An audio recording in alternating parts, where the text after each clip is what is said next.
Hello. Hi. Yeah, I just got like four of my work selected for an art exhibition. Yeah, it's happening in July.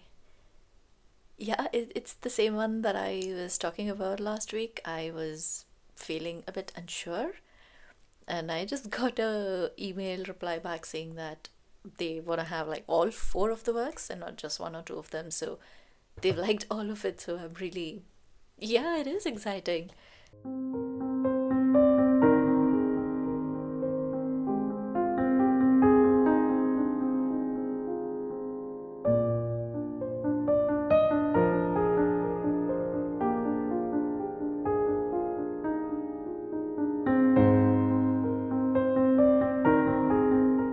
These were the same works that I had been really enthusiastic about when I had finished them.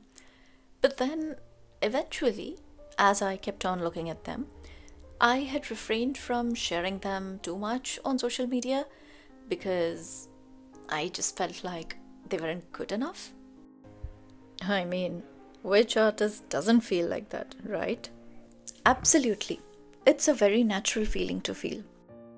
It turns into a hindrance only when it becomes a constant bass within yourself, a constant voice inside your head that keeps on doubting and self rejecting, as opposed to the occasional questioning, which is what it is supposed to be. To get over this, you surely require to grow your confidence, but I think it also requires something else which is much more intrinsic. And it is the belief that you and your work are good enough for where you are right now.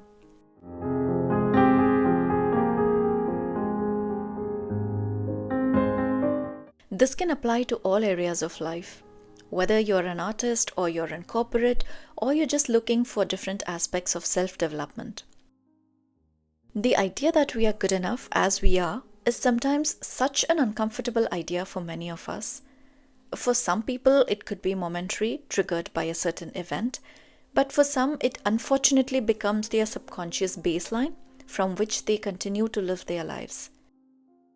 I think even telling ourselves that we are good enough and our work is good enough feels like we are literally fooling ourselves. And this hitch in our beliefs, which can seem tiny at times, can truly hold you back in many unprecedented ways which you might not even be aware of.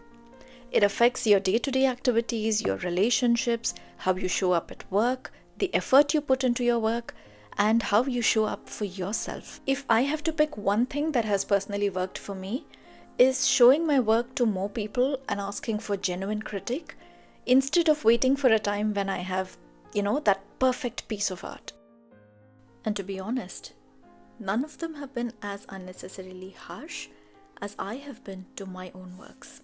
More often than not, we tend to be harsher with ourselves than is necessary. Part of it, I think, is also this ideal of perfection that we get caught up in trying to achieve, which is literally the most harmful thing you can do for yourself. Because we are always changing. Every moment. So is our work, so are our ideas. There is no possibility of reaching a point from where you can stop desiring for more, or for better, or for different. There is always room for development and change. I think a good question to ask yourself is, if you can't accept where you are right now, then how do you even gauge where you want to go?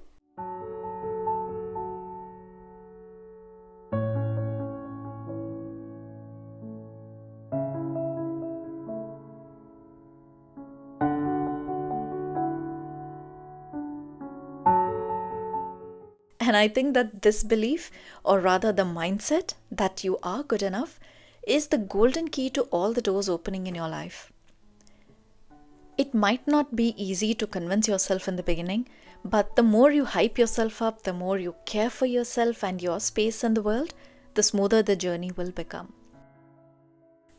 Feeling intrinsically good enough is a very deep and profound realization, yet one that is so simple and so often repeated by almost everyone around us that we sometimes fail to understand the actual essence of what it means.